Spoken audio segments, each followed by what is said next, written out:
अस्सलाम वालेकुम एवरीवन, मैं हूं शेफ़ मारिया और आज मैं आप लोगों के लिए बहुत ही मज़ेदार सी रबड़ी खीर की रेसिपी लेकर आई हूं।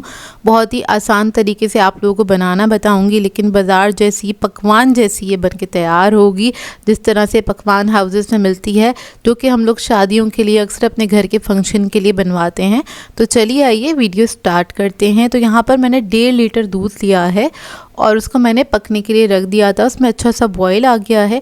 अब इधर हम चावल देख लेते। तो यहाँ पर मैंने 100 ग्राम के बराबर चावल लिए थे, जिसे मैंने 2 घंटे पहले भिगो के रख दिया था। इसके लिए आप लोग चाहें तो टोटा चावल का भी इस्तेमाल कर सकते हैं।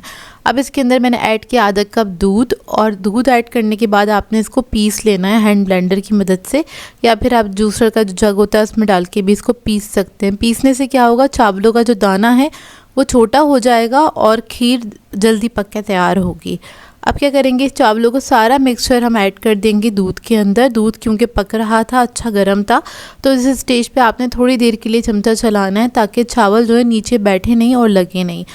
अब क्या करेंगे, इसको 15 से 20 मिनट के लिए पकने के लिए छोड़ देंगे लो मीडियम फ्लेम पे कवर करके। और तकरीबन 20 मिनट हो चुके हैं खीर को पकते हुए। 20 मिनट के अंदर ही ना चावल बहुत अच्छी तरीके से गल जाएंगे और घुलना मिलना स्टार्ट हो जाएंगे। यहाँ पर चावल जो है फूल चुके हैं क्योंकि इसको हमने बिल्कुल बारीक कर लिया था, इसलिए। अब इसके अंदर मैंने चीनी ऐड करी है 100 ग्राम के बराबर। आप लोग चाहें तो अपने टेस्ट के मुताबिक ऐड कर सकते हैं। 100 ग्राम यानी कि आधा कप के बराबर मैंने चीनी ऐड करी है। इसको मिक्स कर लेंगे और थोड़ी सी ज़ाफ़रान ऐड करेंगे। ज़ाफ़रान जो है ऑप्शनल है, आप लोग चाहें तो इलायची भी ऐड कर सकते हैं या फिर रोज़ एसेंस भी ऐड कर सकते हैं। चीनी ऐड करिए तो इसको 15-20 मिनट हम दोबारा और पकने के लिए रख देंगे लो मीडियम फ्लेम पे।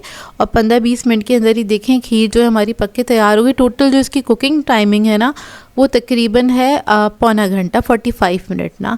अब खीर को मैंने क्या किया था, थोड़ा सा ठंडा कर लिया था कि इसके अंदर से स्टीम जो है वो अच्छे से निकल जाए। जब स्टीम निकल जाएगी फिर इसके अंदर हम ऐड करेंगे रबड़ी। और रबड़ी मैं इसके अंदर ऐड कर रही हूँ 1 पाव के बराबर, यानी कि 250 ग्राम।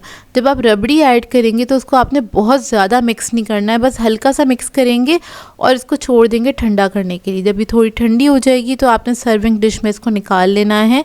सर्विंग डिश में निकाल लेंगे और आपको टेक्सचर से ये अंदाज़ा हो गया होगा कितनी अच्छी खीर बनके तैयार हुई है। अब इसको हम गार्निश करेंगे बादाम पिस्तों के साथ। इनको मैंने हल्का सा भून लिया था क्योंकि जब हम भुने हुए बादाम पिस्ते ऐड करते हैं तो इसका जायका और अच्छा आता है। अब इसको मैं ठंडा करने के लिए रख दूंगी। जब ये अच्छे से ठंडी हो जाएगी तो उसके बाद आप इसको सर्व कर सकते हैं। बहुत ही परफेक्ट खीर की ये रेसिपी है और इसको बनाना भी काफ़ी आसान है। आप लोग एक बार बनाएंगे तो आप लोगों का बार बार दिल चाहेगा बनाने का। एक तो बहुत ही परफेक्ट बन के तैयार होती है, वैसे भी दावतों का और शादियों का सीज़न चल रहा है, तो इस सीज़न में आप लोग इस रेसिपी को ज़रूर ट्राई कीजिएगा। टेक्सचर देखिए इसका माशाल्लाह से बहुत ही परफेक्ट बन के तैयार हुई थी। आप लोग चाहें इसको पूरी के साथ एंजॉय करें या फिर नान के साथ, या फिर आप लोग वैसे भी एज अ डिज़र्ट इसको एंजॉय कर सकते हैं। मुझे तो खैर खीर पूरी के साथ बेहद मज़ेदार लगती है और चाहें तो पराठों के साथ भी एंजॉय कर सकते हैं। आई होप आपको ये रेसिपी अच्छी लगी होगी। तो मिलते हैं नेक्स्ट वीडियो में। अल्लाह हाफ़िज़।